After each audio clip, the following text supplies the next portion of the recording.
Kamera, roll, action. Halo, saya Indra dari rubrik teknologimerdeka.com.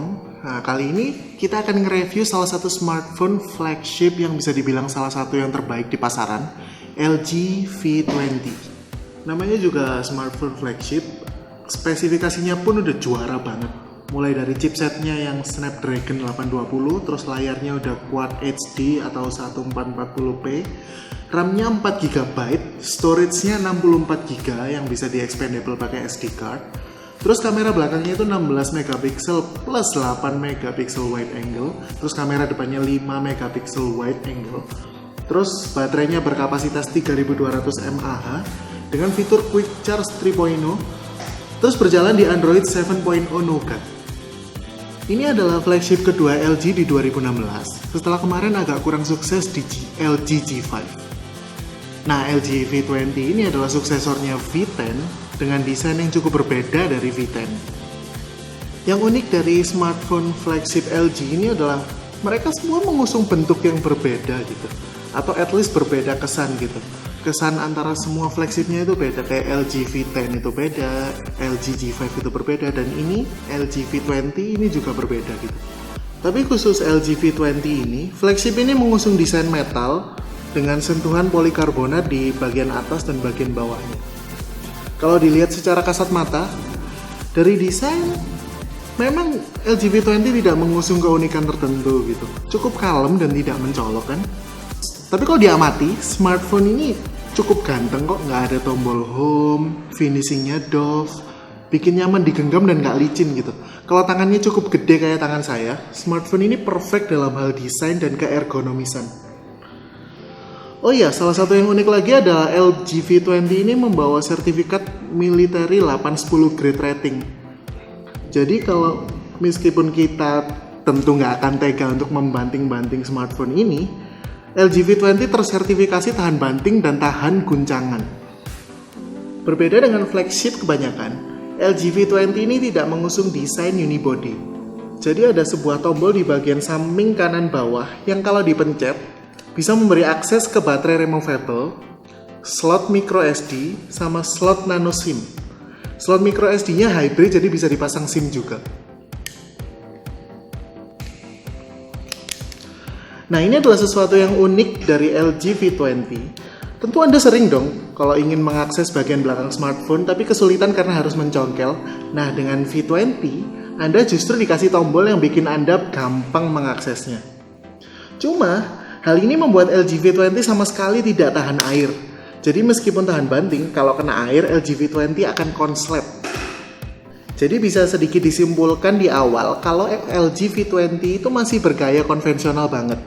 Dengan tidak mengusung unibody, pakai baterai yang removable, serta tidak anti air. Lalu salah satu keunikan lain adalah tombol powernya yang menghadap ke belakang.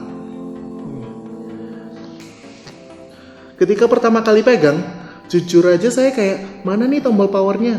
Dan saya harus lihat buku panduannya dulu agar tahu kalau LG V20 ini ternyata tombol powernya menyatu sama fingerprint scanner. Jadi fingerprint scannernya clickable dan berfungsi sebagai tombol power juga. Ini adalah inovasi yang unik sih menurut saya. Karena tentu Anda tidak akan terlalu banyak menggunakan tombol power sebagai tombol power kan. Mengingat untuk menyalakan smartphone dari mode sleep, kita hanya perlu double tap aja. Jadi ini kayak menghemat jumlah tombol yang ada di perangkat. Jadi makin ganteng kan desainnya. Good job LG. Fingerprint scannernya pun mantap. Hanya butuh sangat sedikit waktu untuk setup, langsung masuk. Terus di bagian bawahnya ada headphone jack, USB Type-C port, sama speaker. Mari kita ngomongin keunggulan dari LG V20 ini. Fitur paling unggulan dari LG V20 ini adalah audionya, yakni dengan fitur Hi-Fi Quad Deck yang berfungsi biar Anda bisa dapat kualitas audio yang mantap, minim distorsi dan noise, serta dynamic range yang luas. Tapi ini cuma bisa dipakai kalau Anda pakai earphone atau headphone. Kebetulan sama LG dibonusin earphone lucu yang disupport sama Bang & Olufsen. Jadi kalau Anda mendengarkan musik pakai fitur Hi-Fi Quad Deck ini, Anda juga dikasih fitur precise controlnya juga. Jadi Anda bisa atur untuk benar-benar dapat sound mantap sesuai dengan preferensi Anda. Kebetulan di LG V20 yang ada di pasar Asia, LG V20 kerjasama dengan Bang & Olufsen, salah satu yang terbaik di bidangnya dalam hal audio. Jadi audio dari LG V20 ini benar-benar juara. LG juga ngeklaim kalau LG V20 ini juara dalam hal recording audio. Dengan berbagai pilihan format file dan input yang bisa diutak-atik, LG V20 bisa meminimalisir noise di suasana yang berisik kayak konser live. Jadi kalau Anda merekam konser pakai LG V20 ini, suara yang dihasilkan akan lebih fokus ke penyanyinya dan meminimalisir suara penonton yang teriak-teriak di sebelah Anda.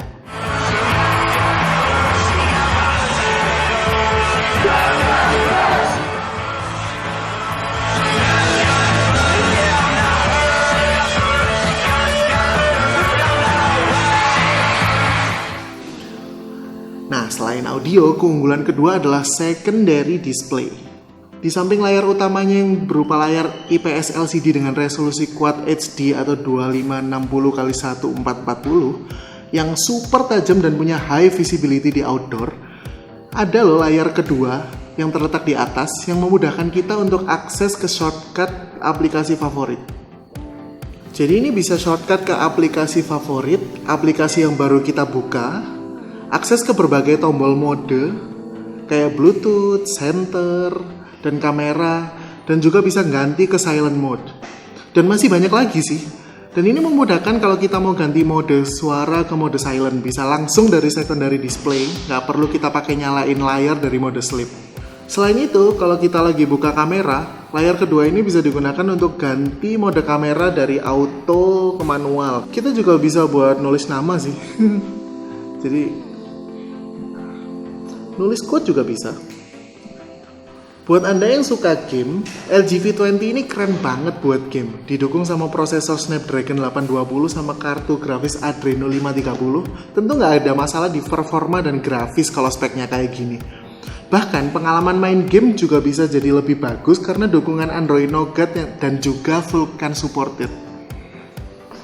Oh iya, soal Android Nougat by the way, LG V20 adalah smartphone pertama yang berjalan dengan Android 7.0 Nougat langsung dari boxnya. Bahkan lebih dulu dari Pixel dan Nexus 6P, karena emang rilis duluan. Jadi kalau pakai Nougat ini kelebihannya adalah bisa support multi-window, jadi bisa lebih mudah untuk multitasking. Dan yang paling keren dan paling juara dari LG V20 adalah kameranya. Ada dua buah kamera di belakang. Ada kamera pertama yang mengusung bukaan 1,8 dan resolusi 16 megapiksel dan juga image stabilizer yang merupakan standar kamera biasa sih. Dan ada kamera yang satunya juga yang mempunyai sensor wide angle dengan resolusi 8 megapiksel dan bukaan 2,4. Secara personal saya lebih suka kamera wide angle-nya. Nggak sebagus kamera utamanya secara sensor sih, namun hasilnya bagus kok. Mirip dengan action cam gitu. Jadi sangat cocok untuk berbagai kegiatan, terutama memotret landscape atau foto segeng gitu bisa banget. Apalagi LG V20 ini punya langsung mode auto HDR gitu. Foto bisa langsung keren hasilnya. Di samping itu fitur kameranya juga sangat kaya. Bahkan ada manual control buat Anda yang suka utak-atik kayak DSLR atau mirrorless gitu. Anda bisa mengontrol semuanya. Mulai dari white balance, ISO, exposure, shutter speed, dan bahkan fokusnya juga bisa diatur. Jadi beneran kayak kamera beneran gitu. Meskipun ini beneran kamera sih. Video juga banyak pilihan manual. Mulai dari resolusinya berapa, frame rate-nya berapa, bitrate-nya berapa, bahkan kontrol audio juga lengkap. Gokil. Tapi kalau Anda bingung atau males dengan banyak sekali pengaturan, mode autonya juga sangat bagus kok. Ngomongin soal hasilnya, kamera ini sudah cukup bagus dalam hal hasil.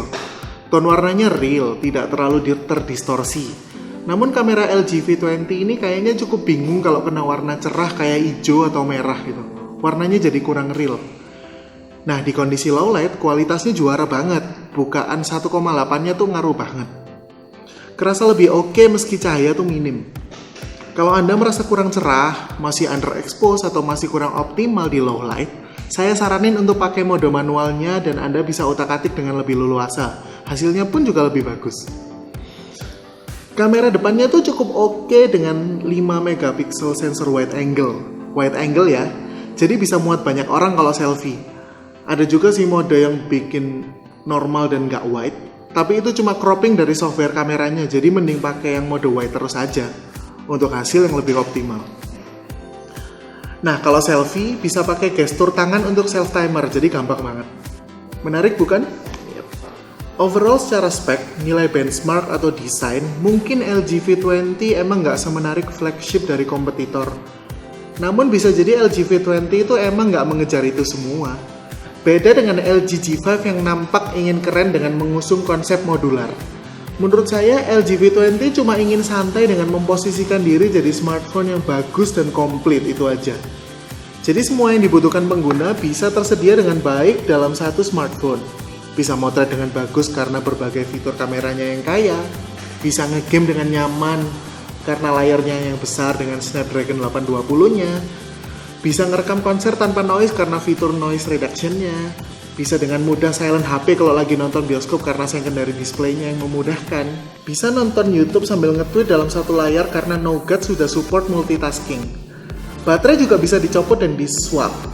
Jadi HP ini tuh keren banget. Jadi kalau Anda punya duit 9 jutaan dan nggak terlalu butuh yang anti air, bisalah LG V20 ini disikat. Sekian review LG V20 dari saya. Jangan lupa like, komen, dan subscribe untuk video review HP selanjutnya. Dadah!